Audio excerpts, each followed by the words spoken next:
where he converted to Islam and became a Muslim. He is now in Ireland to spread the word of the Quran, and he joins us in studio this morning. Good morning to Idris Tafi. Good morning to you. Assalamu alaikum. Peace be upon you.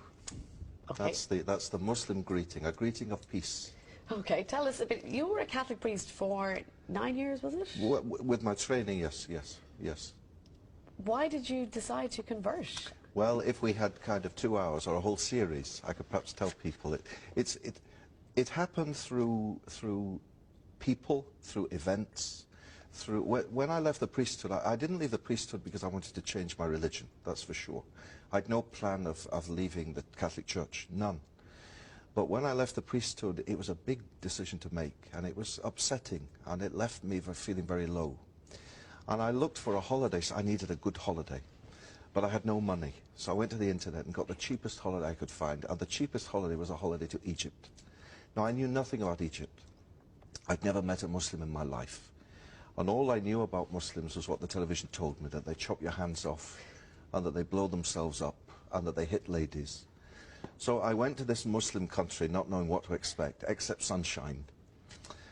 And I went there, and as God is my judge, that week changed my life, really, because I met Muslims for the first time and found that they weren't these sword-waving fanatics that we see on the TV, but they were good, honest people. And like Irish people, Muslim people, you know, they go out to work in the morning to put food on the table for their kids to eat. They pray. They're ordinary people with a religious dimension very much. And so, for example, I'll give you an example of one Muslim I met. I met a little boy, and I talk about him in every talk I give. And this little boy was selling bananas on the street. And he, no shoe, just little plastic flip-flops. And a very old, tired gown, you know. And he greeted me the first morning. He said, Assalamu alaikum, peace be upon you, with a big smile on his face. And I learned each day from my hotel walking past him to say Zayak. Zayak in Arabic means, how are you, how are you doing? And he'd reply, Alhamdulillah, praise be to God. And that week, it touched my heart. I didn't learn much about Islam, but I learned for sure that Muslims weren't what I was being told back home. And then a long journey, of perhaps a year started, of meeting. I got a job teaching. You know, I needed work. I had no work. So I got a job in a school in London. So your holiday, you came back. I came back. You still felt strongly. Still, I still had no plan to change my religion. I was perfectly happy being Catholic. And in fact, in all the talks I give, you know, I've been giving talks this week in Ireland, I always start my talks by saying, if anyone's come here tonight to hear me criticize the church or the Pope or Christianity, you've come to the wrong talk. Why did you leave the priesthood, though? What made that decision after 8 years there as a priest? Okay, well, the job, I liked the job. And it's a great privilege, you know, for people to let you into their lives, to be with their parents when they're dying, to baptize their children, to marry them, to hear their confessions. It's a very privileged life. And I like to think I was good at my job, you know. The people liked me, I liked them. But my heart somehow just wasn't happy. There was something missing. And even though I really enjoyed what I was doing, I felt lonely and unhappy. So it took a lot of, you know how priests are held up by Catholics on a pedestal almost. And it was a big decision to make. I told my family, and my family, of course, my family loved me, so that they were upset. But they said, well, we support you in whatever you do. So as I said, I had no plan to change my religion at all. But can I tell you about the job? I got a job teaching. And in the school where I was in London, there were lots of Muslim kids. Very naughty school I was in. Very naughty. They had every wrong thing you could imagine they did. But I liked it. I liked the kids. And they liked me. And I was teaching them about religions. All my life I taught, as a De La Salle brother, I taught about the Catholic faith. Well, for the first time I was in a state school teaching about Islam, Judaism, all the religions. Well, I didn't know much about them. So every night I had to get the books out and read, you know. And the more I read, and the more I read, and the more I liked what I read about Islam. And the kids in school were having their effect on me. Ramadan came, you know, the holy month of Ramadan, of fasting. And they came to me and they said, sir, it's Ramadan and we've got nowhere to pray. And your room is the only room in the school with a carpet. You know, you could call it a coincidence. They need a carpet to pray. Can we pray in your room? So I said, of course you can pray in my room. So but I said, but I have to ask the headmaster first. So I went to the head and I said, these boys, Muslim boys, would like to pray in my classroom. Is it okay? He said, fine, but you have to sit at the back, because knowing these kids, they could steal the carpet. You know? So I sat at the back for the whole month of Ramadan.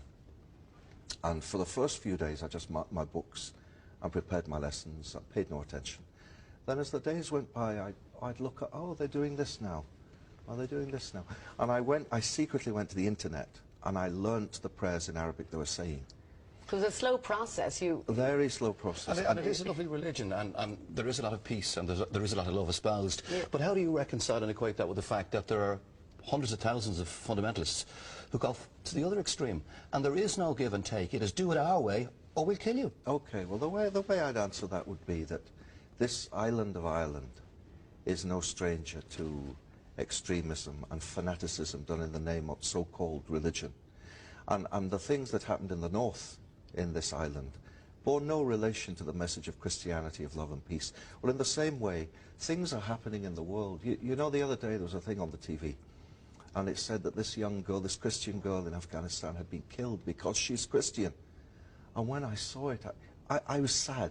I wasn't angry, I was sad, and thought, what a shame that people misunderstand so much. And what a shame that people watching this think, here we go again, Islam and Muslims. If you want to meet real Muslims, come with me to my house, to my home in Alexandria, to my building. On the ground floor, you'll meet Ahmed and his wife and kids. On the next floor, Mahmoud and his wife and kids. On the next floor, Sharif. Ordinary people who pray, no hand grenade in their pockets, you know, no suicide belt. Yeah. Yeah. It is very much a religion of peace, but unfortunately, people who shout loudest Get hurt, make obviously. news. Yeah. That makes news. A little old lady teaching her granddaughter how to recite the Quran Doesn't make Yeah. headlines. doesn't make the news. What does type of it? reaction do you get, though, from Irish people? I mean, you give speeches in Ireland. What type of reaction do you get? I mean, I've had a lovely reaction this week. Do you know, can I mention Jerry Ryan's show? Last Friday I was on the Jerry Ryan show, and a lady phoned in, and she said, I'd like to ask a question. She said, has Idris Tawfiq come to Ireland to convert the whole of Ireland to Islam? And I said, my dear, I haven't come here to convert anyone to anything. I've come for two reasons. One, I've come to encourage the Muslim community to be good Muslims. And two, I've come to encourage tolerance and dialogue and understanding between Muslims and those who aren't.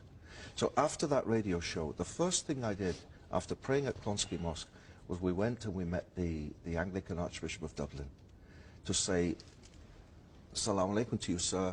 Christians and Muslims are friends. We have so much in common. We want to work together as people of faith. While I've been here, I've met the mayors of the Lord Mayor of Dublin, the Lord Mayor of Cork.